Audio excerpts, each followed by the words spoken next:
El verde se abre paso y recupera el espacio que la construcción le robó.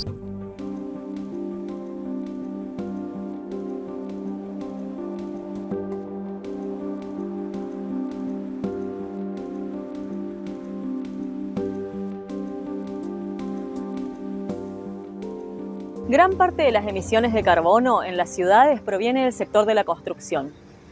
En un contexto climático en el que urgen medidas sustentables, existe una práctica ampliamente difundida a nivel internacional y que avanza en el país y en la región: los techos y los muros verdes. ¿Qué son? ¿Para qué sirven? ¿En qué nos benefician y al ambiente? Para responder a estas preguntas y más, entrevistamos a dos especialistas de la Universidad Nacional del Nordeste, las arquitectas Claudia Pilar y Florencia Galicia.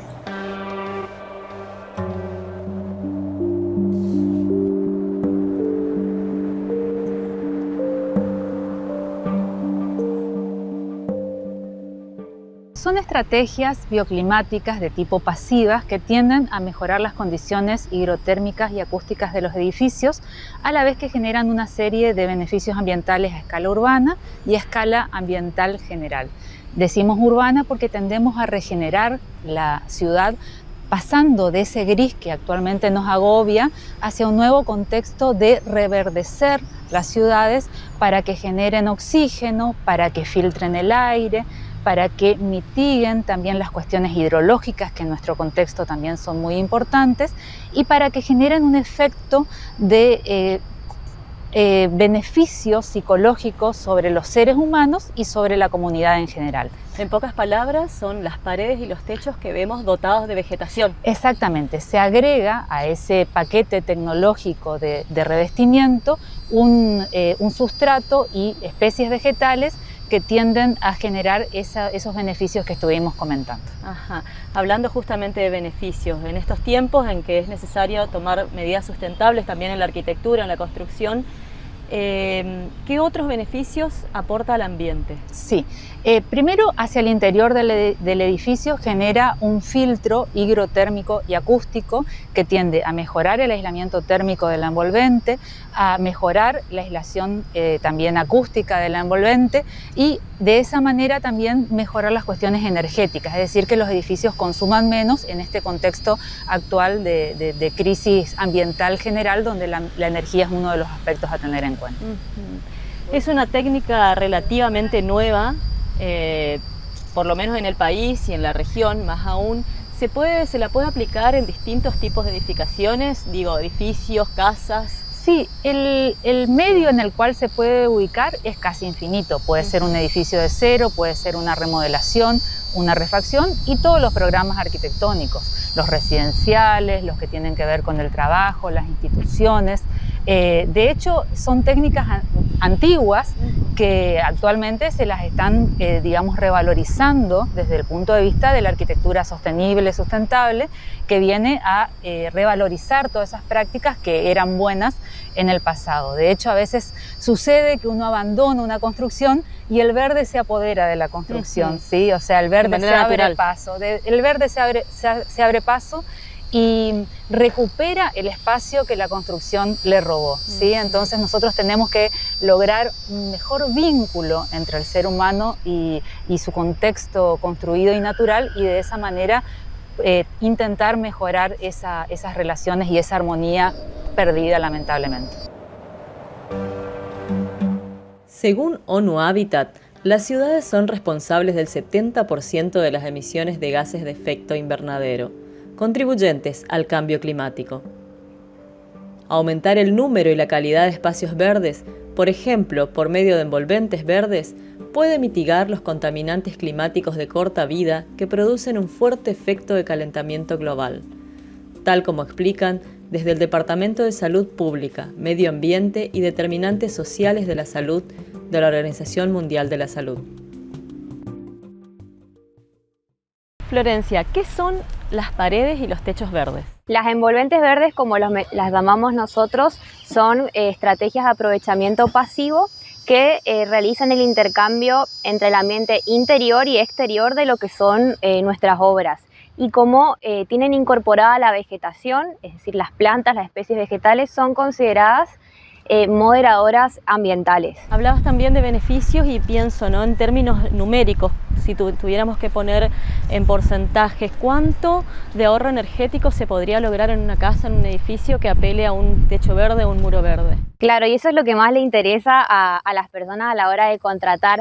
Refiriéndonos a lo que es el aislamiento térmico, hablando de normas, por ejemplo, el cálculo de transmitancia térmica, la norma IRAN 11.603 y 11.605, si tenemos, por ejemplo, un paquete, un divisorio, horizontal o vertical, que no verifica, es decir, que está por encima de los niveles de confort, y le aplicamos un techo a una pared verde, podemos lograr llevar de que no verifica a un nivel A que sería recomendable. Es decir, aumenta considerablemente la transmitancia térmica porque disminuimos un coeficiente. Y por ejemplo, con respecto a los ruidos, esto se traduce en un aumento de 10 decibeles. Por ejemplo, tenemos una pared que aísla, por decirte, 60 decibeles. Le aplicamos un envolvente verde, va a aislar 70 decibeles, o sea, 10 decibeles más, por decirlo. Son muy eficaces y estos beneficios son los que no están ampliamente difundidos.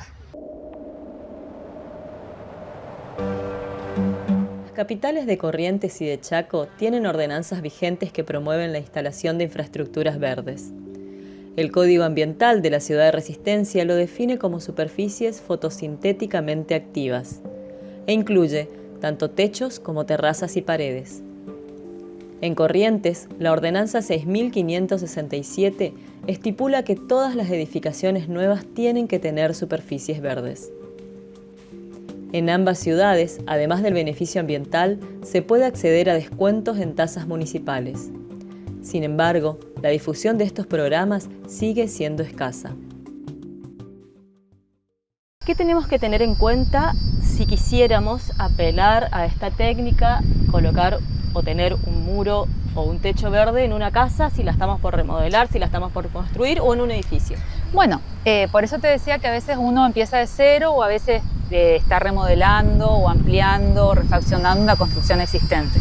Tenemos que tener en cuenta las orientaciones, las posibilidades de asoleamiento, las posibilidades tecnológicas de sostén que tengamos. De hecho, hay una variedad de estrategias en relación a estas envolventes y tener en cuenta también las cuestiones de riego y de qué manera ese verde puede ser visibilizado desde el exterior, porque uno de los principales aspectos de estas estrategias tienen que ver con lograr una sustentabilidad visual, es decir, que el edificio de forma explícita manifieste esa intención de diseño que es que estamos intentando una arquitectura más amigable con el ambiente. Y eso es algo, digamos, muy característico de este tipo de mecanismos que llevan a que uno inmediatamente entienda, bueno, es un edificio verde, digamos, por la obviedad de ocupar la vegetación, y de esa manera debe haber por debajo otras cuestiones que están intentando mejorar. Aislación, orientación, asoleamiento, podrían ser también estrategias activas de generación de energía, etc. Es decir, que puede ser la punta de un iceberg de otro tipo de estrategias que están por debajo también, pero que tal vez no son tan visibles desde el punto de vista exterior de los edificios.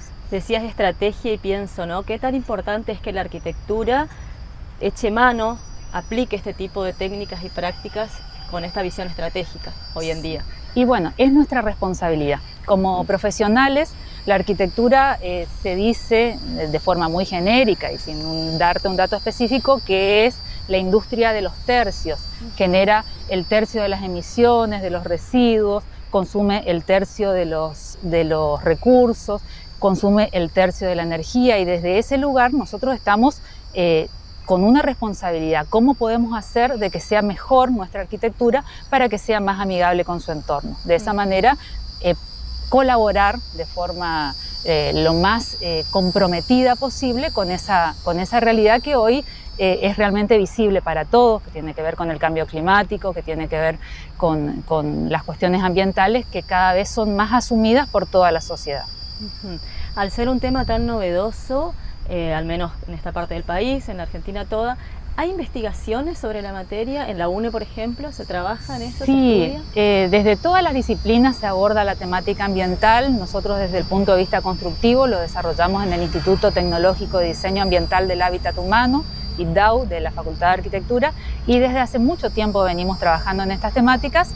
algunas veces de forma específica, por ejemplo con becas de investigación sobre techos, muros verdes, impacto hidrológico, cálculo de mejoras ambientales, energéticas, etcétera, y a veces de forma más genérica, porque por ejemplo tenemos proyectos de investigación que son más paraguas, más amplios, que tienen que ver con la biomimética, que tienen que ver con una perspectiva circular de la materia y la energía, o que tienen que ver con los objetivos de desarrollo sostenible de las Naciones Unidas.